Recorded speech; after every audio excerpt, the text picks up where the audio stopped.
As I always say, your door is always open, and I appreciate that. We'll get right to it because I know obviously we're both very busy, but word around town is you were the victim of a break-in. I would think that I'm a victim of a break-in again. Yeah, it's my fault, I guess. I left my car locked in my driveway, and once again, my car was broken into.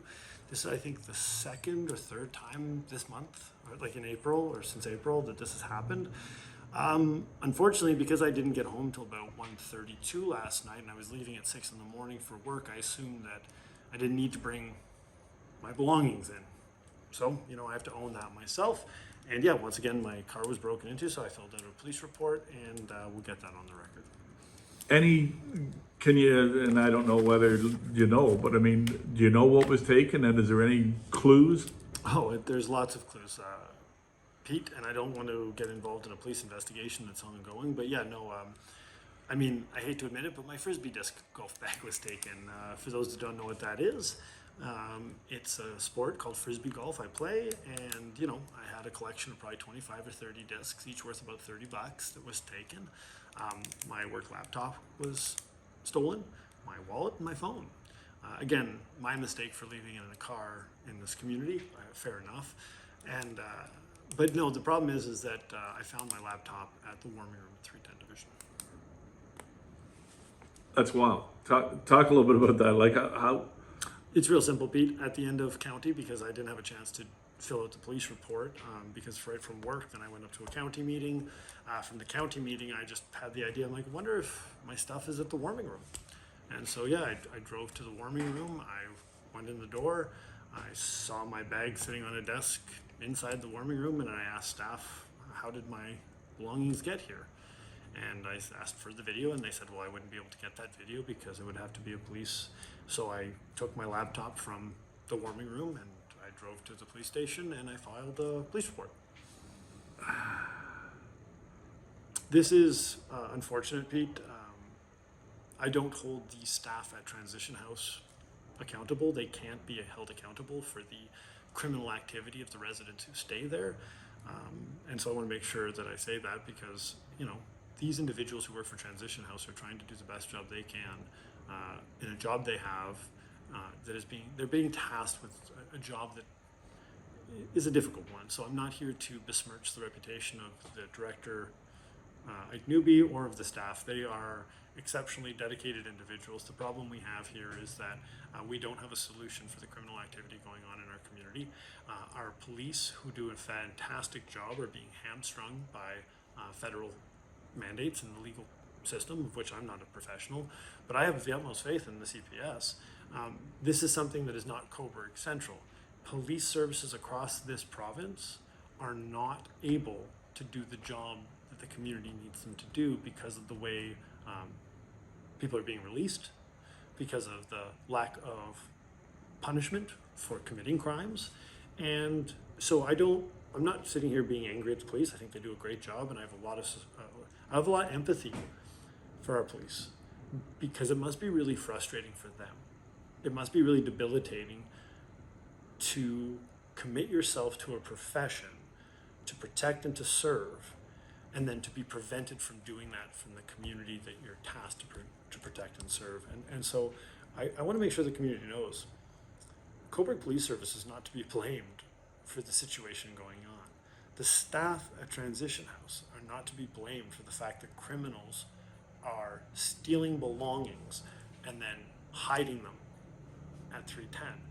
I don't have a solution, Pete, but I'll tell you what I'm sick of. I'm sick and tired of being told by the fellow mayors around this county that there isn't a problem in this community. I am tired of hearing report after report at the county that everything is fine. It's not. Everything is not fine here in Cobourg. And at the end of the day, something has to be done about this. And so I can't afford to have my retail store on King Street being broken into 10, 15 times every 2 months to the tune of $25,000 in the last couple months. I mean, yesterday alone, I was in my basement cleaning out human feces again because they smashed the lock off the back of the door to break in and to smoke drugs and to go to the bathroom in the basement. this is the reality of trying to run a business in this town, and I'm not sure where the solution is, but I know it's getting pretty frustrating. And it's not just me that's frustrated, this community is incredibly frustrated. So I look forward to continuing to advocate for change. I look forward to holding my fellow mayors at the county to account for this belief that they have that there's no problems here in Cobourg, or that there's Forgive me, nothing- why do they say that? Like, how have they, not to prolong, I but I don't. mean, I don't sit. I'm not going to say why, but there are a lot of video documented records of me asking very specific and poignant questions at the county council, and me being told I'm making it up, or it's just some trivial this or some trivial that. And so at the end of the day, Pete, the reality is this community is sick and tired of being told that we don't know what's going on in our own streets. And I do sincerely hope that those in power are starting to listen. I look forward to a town hall that we'll be having where the community as a whole will have the opportunity to do what I'm doing now, which is to share their frustrations, to share their experiences, to share the costs of centralizing all social services from Northumberland County into one community. I don't accept the premise that it's too expensive to diversify social services. And what I mean by that is everyone was okay with a single 4-bedroom house acting as a shelter in Cobourg for 10 years.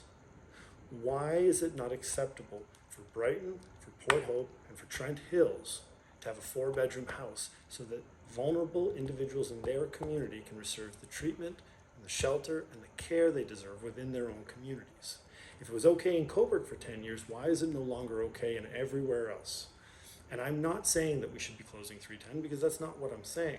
I do think 310 should be a high barrier. I do think we should stop allowing people with severe addictions to come in and out of that building all the time, when we've got people who are recovering from addictions, trying to make their lives a better place, being faced every single day with the very vices that they're trying to give up.